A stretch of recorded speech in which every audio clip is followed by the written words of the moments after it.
Okay, good morning. Welcome to FamilyMath379a.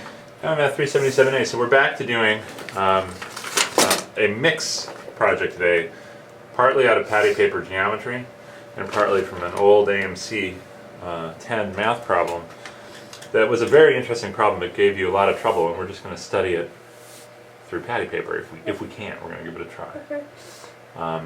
So I'm starting out with a situation where we just have a single straight line, or a straight line segment. My challenge for you is, how can we create the perpendicular bisector of one of these line segments? So what we do, I think we take protractor and we're going to measure it at a 90-degree angle. Okay. And where are we going to put that 90-degree angle? We make a mark and then we create a line off that mark. So Okay. like if That could be just a perpendicular. So Okay.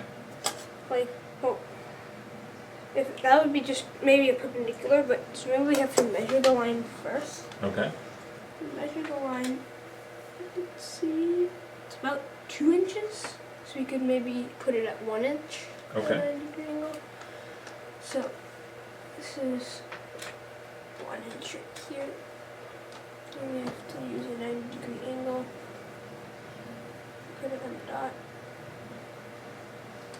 And we put another mark, and then we use a ruler to connect those marks. Okay, do you know which one of your marks was the one that was off the 90-degree I angle? think it was this one.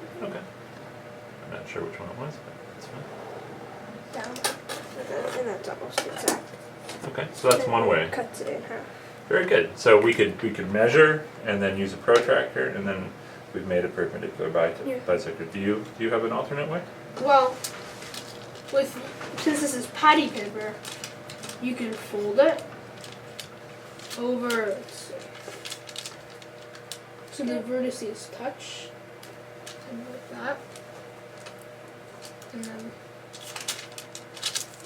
you just have to draw this line, crease. You just have to draw this crease. Yeah, actually, it's probably a good idea since we've got a white background on our here. We'll do it sideways like this. We've got a white background on the board, and we've got white patty paper, so we may as well draw it in. Okay, so there's approximately where the fold was, Yeah. just so it shows up better on camera. Okay, so we found two different ways of making a perpendicular bisector. There's actually also a way you can do it with a ruler and compass that doesn't involve, or sorry, not even a ruler. You don't have to measure anything. It's just a straight edge and a compass. So that's actually pretty neat. What's special about perpendicular bisectors? Do you know? So they come in at a perpendicular. They come in at a 90-degree angle, and they cut the line in half. Okay, they come in at a 90-degree angle and they cut the line in half. Do they have any other special properties that you know of?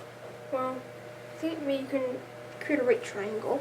Oh yeah, you can definitely create right triangles. That actually gives you a hint at what the other special property of perpendicular bisectors is. Do you know? Well, in a triangle, Uh-huh.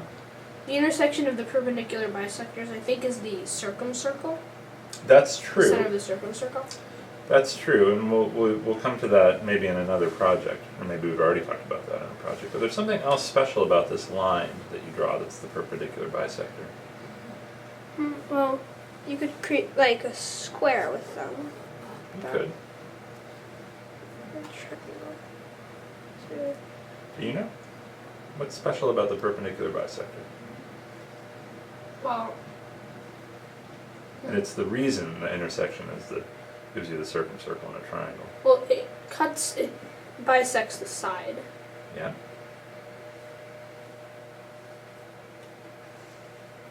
so maybe this point is so that point is the center. So maybe these points like touch